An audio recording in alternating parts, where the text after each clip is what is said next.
acredito que quando você está fora da sua zona de conforto, é quando você é o seu eu mais puro. Eu vejo no que eu faço uma maneira de crescer pessoalmente.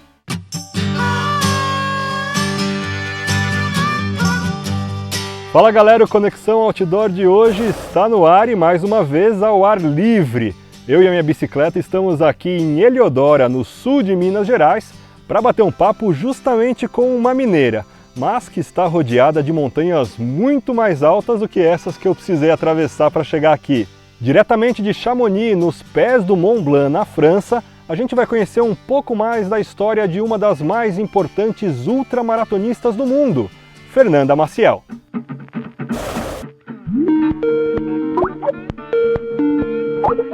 Fernanda Maciel, muito bem-vinda ao Conexão Outdoor. Tudo bom contigo? Obrigado aí pela participação virtual, à distância.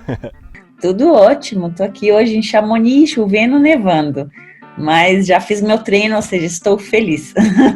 Ah, tá bem. Tá nas montanhas, tá treinando, então tá tudo certo. Eu tô aqui na sua terra, né? Tô em Minas Gerais, onde você acho que já treinou bastante também, né? Já subi quase tudo de montanha aí. Tô com inveja aí dessa casa atrás de você, esse céu azul.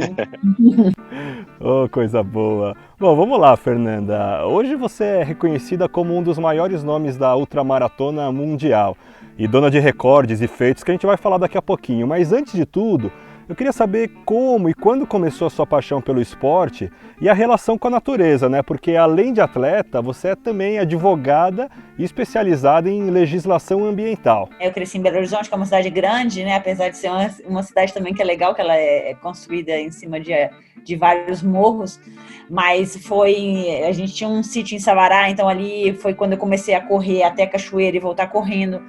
Daí, aos 8 anos, eu comecei a praticar ginástica olímpica. Aos 10 anos, tive a oportunidade de treinar nos Estados Unidos. Então, desde criança, desde os 8 anos, eu acho que isso foi, né, a grande base também para até hoje, né, ter passado por alguns esportes. E hoje, na ultramaratona, eu consegui ser uma atleta sólida. Tem 10 anos que eu corro ultra. E tem 10 anos que eu continuo, né, disputando os rankings mundiais, sempre top 3, top 5, quando, né, o ano não é muito bom. E então, né, você vê vários atletas que aparecem, somem. Então, eu acho que isso tudo é por conta, né, de desde criança tá na natureza, tá correndo, tá praticando esporte. E por isso que estudando direito, eu amei estudar direito. E, claro, antes de eu concluir, né, todo o curso, eu já tinha claro que eu queria realmente focar na área ambiental.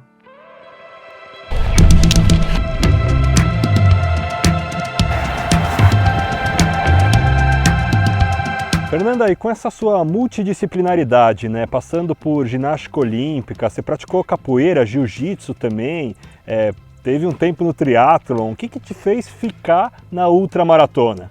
Porque todos acabavam que eu sempre corria. A corrida, mesmo eu praticando a capoeira, eu ia para capoeira correndo, voltava correndo. Mesmo eu fazendo ginástica olímpica, no treino tinha 30 minutos de corrida. E entre todas as garotas, eu via que a corrida eu realmente sobressaía. E então era um esporte que eu tinha muita facilidade. Então eu já adquiri isso desde mais nova como uma paixão mesmo, um estilo de vida. Então, por isso que eu encontrei na Ultra uma forma de me completar como pessoa. E a Ultra, eu acho que tem, assim, para mim tem 3 fases. A primeira é que você sempre passa a fase do físico, né? Que você sente o esforço, você vê você está bem focado no teu corpo. Depois tem uma segunda fase que, né, você tem as dores, aí você começa a focar no campo energético do teu corpo, porque são dores aqui e ali, você realmente vai ficando sem energia. E aí já tem uma terceira fase que você chega, que é quando você atinge aquele flow, que parece que você corre nessa inércia e que você tem um real prazer, e é quando que você está nesse estado meditativo. Então eu amo isso nas ultras.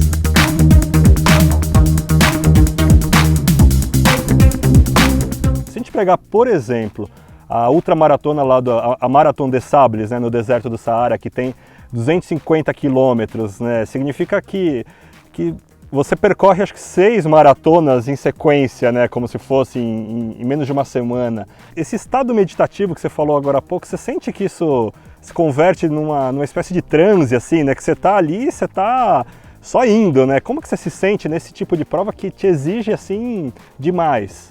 No caso da Maratona de Sables, por exemplo, você corre, né, praticamente uma maratona por dia, e no quarto dia você corre uma ultra de 84.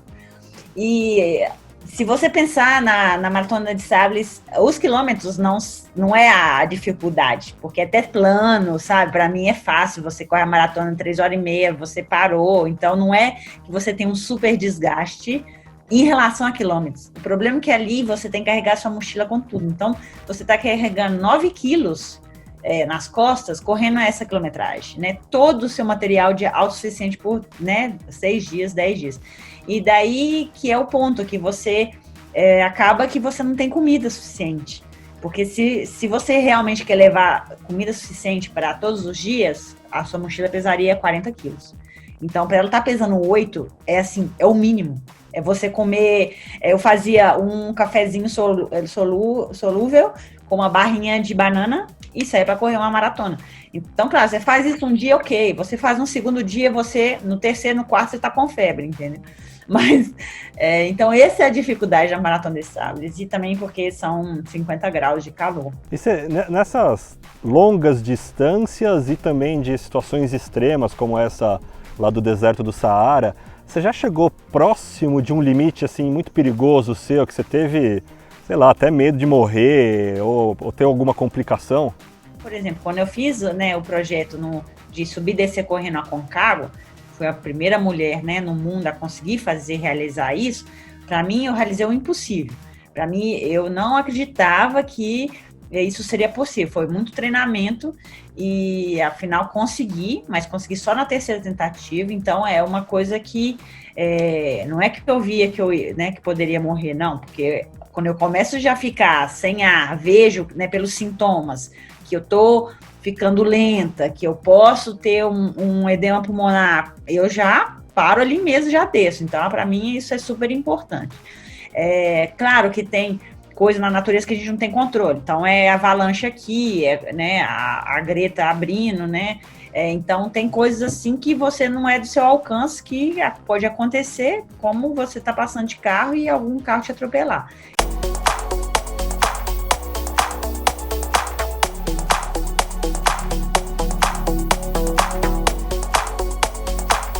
Claro que, né, depende da montanha que você vai subir ou da prova que você tem, mas dá para a gente imaginar que a sua rotina é de muito treino, né? Queria que você contasse para a gente como que é o seu dia a dia, assim, sua preparação física.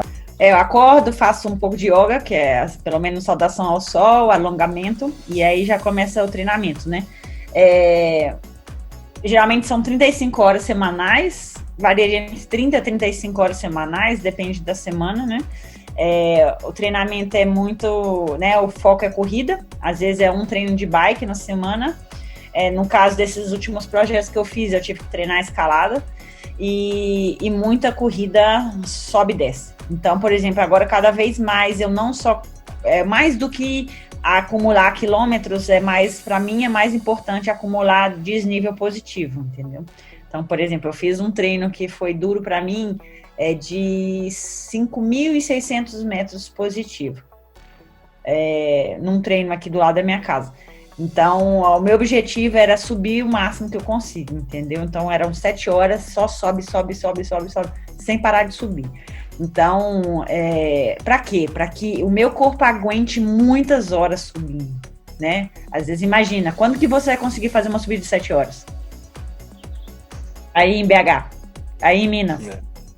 Você consegue ter a dimensão que é fazer uma subida de 7 horas? Esse é um treino que eu faço, subir durante 7 horas. Então,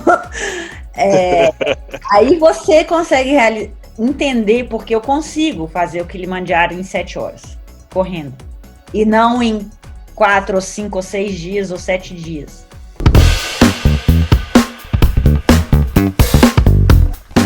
Claro que você é apaixonada por competir, né? Tanto que você coleciona muitos recordes e troféus, mas parece que no meio desse caminho você entendeu que esse nosso lado explorador, aventureiro, né, que também se envolve muito com as pessoas, de onde você está participando de provas e do meio ambiente em si, eles acabam valendo mais do que chegar lá na frente, né? Foi assim que nasceu o seu projeto White Flows. Conta um pouquinho pra gente, né? O que é esse projeto? Isso, já tem 10 anos que eu compito, né? Então, eu sempre via que a corrida era uma coisa muito... Para mim era meio egoísta, porque eu competia sozinha, era só eu que sofria, só eu que tinha a alegria. Sério, porque é um esporte individual. E daí eu pensava, eu queria fazer, né, projetos que, claro que eu poderia me realizar, mas também poderia compartilhar dessa minha paixão, né, com outras pessoas. E daí eu criei o White Flow, né, sendo que o primeiro foi do Caminho de Santiago de Compostela. Então eu corri os 900 quilômetros em 10 dias para poder arrecadar, né, os dinheiros para as crianças com câncer, tanto no Brasil como na Espanha. Então eu fiz esse projeto para poder compartilhar com o pessoal, né, dessa parte social, que também é super interessante de dividir, né, de onde eu estou fazendo os meus projetos. Fernanda, e um desses projetos do White Flow que você até comentou agora há pouco foi o Caminho de Compostela, né? São 860 quilômetros em 10 dias, certo?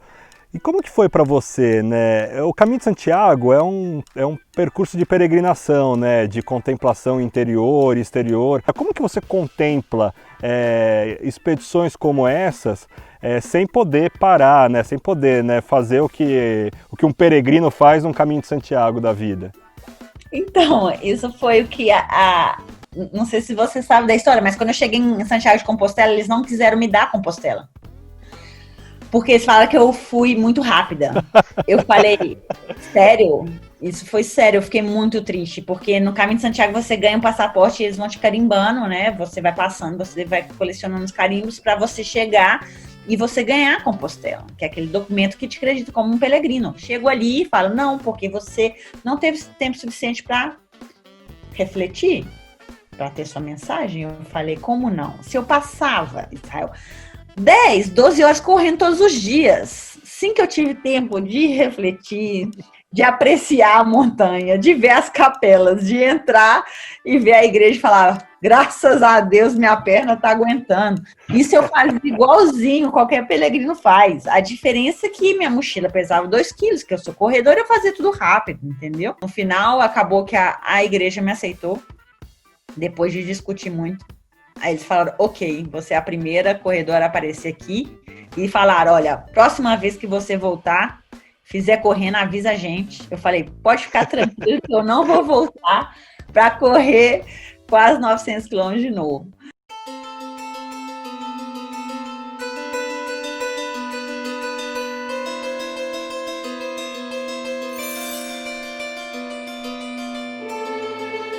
E Fernanda, subindo montanha sozinha, né, ou correndo longas distâncias em lugares inóspitos, sozinha, carregando só o básico, né, água e alguma coisa para comer, como que funciona o seu plano de segurança para situações extremas como essas que você se envolve? Desde 2006 eu uso o meu Spot, que é o meu satélite. Agora a gente tem, né, o Spot X, né, X, que é o, né, mais evoluído, que na verdade é muito top, porque você consegue na mensagem, mas o Spot para mim é a forma que eu tenho de poder explorar mais. 99% dos meus treinos eu faço sozinha, eu e o Spot. E para mim é super importante, mesmo se eu estiver com amigos, porque tem local que não pega o celular, você pode torcer, é uma bobeira, você pode torcer seu pé e você não consegue voltar, entendeu? E no caso, né, de montanha, de natureza, você está num vale que é idêntico ao outro vale da direita. Todos os acidentes de montanha, que no meio de parque, que acontece começou a dar uma neblina, você acha que você está num vale, você está em outro, você começa a caminhar ali, de repente tem um abismo, você ou não volta para casa, ou escorregou, caiu. Então, é uma bobeira. Mas, se você tem um Spot, você tá numa encrenca, você aperta o SOS. Poxa, a natureza a gente pode explorar, ainda mais agora com o Covid, você vê que cada vez mais a gente vai sair da cidade e vai poder ir mais para a montanha. mas claro que você tem que ter, né, um sistema de segurança para você poder fazer mais. Então, eu subo aqui e corro em glaciar e faço isso, por quê? Eu tenho essa segurança, qualquer probleminha, eu aperto, não tem problema, eu sei que funciona. No esporte funciona, você apertou, passa meia hora e já está chegando o pessoal te buscando, então é super eficiente.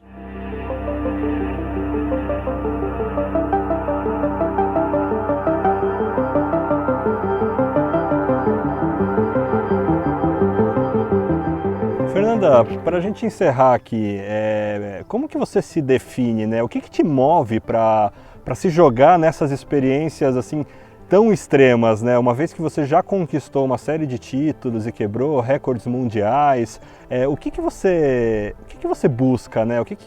Qual que é a tua inspiração para se lançar para essas expedições e para essas aventuras? Primeiro que eu amo treinar, eu não mudaria nada pelo meu treinamento, eu sou uma pessoa super motivada, super positiva e que quero crescer. Então eu acho que eu vejo no que eu faço uma maneira de crescer pessoalmente. Eu vejo no esporte uma ferramenta e eu acredito que quando você está fora da sua zona de conforto, é quando você é o seu eu mais puro. Então, por isso que eu me lanço, porque eu quero estar fora da minha zona de conforto, porque é nesse meio que eu vejo a minha dor, é que eu vejo o que eu amo, eu vejo a minha paixão realmente real, é onde eu vejo a guerra na frente, é onde eu vejo as reais emoções do prazer real, do amor real. Então, estando fora da sua zona de conforto que você vê isso. Pô, muito bom, obrigado. E aí, já tem a próxima aventura marcada? Tem algum projeto em vista aí? Calma. Pode falar? Eu finalizei o projeto tem 3 dias, então, né, que foi do Rock and Climb no Pico de Europa, né, que eu fiz essa travessia correndo e escalei, né, acabei de acabar também o White Flow nos Alpes, que eu fiz projetos, né, o recorde no Gran Paradiso e escalei o Matterhorn. Então agora eu tô na fase de respirar, mas domingo eu tenho uma prova, eu compito domingo, vai ser a primeira competição pós-Covid. É uma prova super curta, são 15 quilômetros e sobe 1.000 metros, é muito curta, mas é um tipo de treinamento que para mim vale muito, entendeu? É uma prova, mas que eu levo como um treinamento, mas que com certeza eu vou dar tudo. Então essa agora é domingo, então tô ainda, né, com o meu organismo e perna cansada, mas eu vou dar tudo nessa prova e depois vou ver ainda qual ultra que eu vou fazer e qual projeto.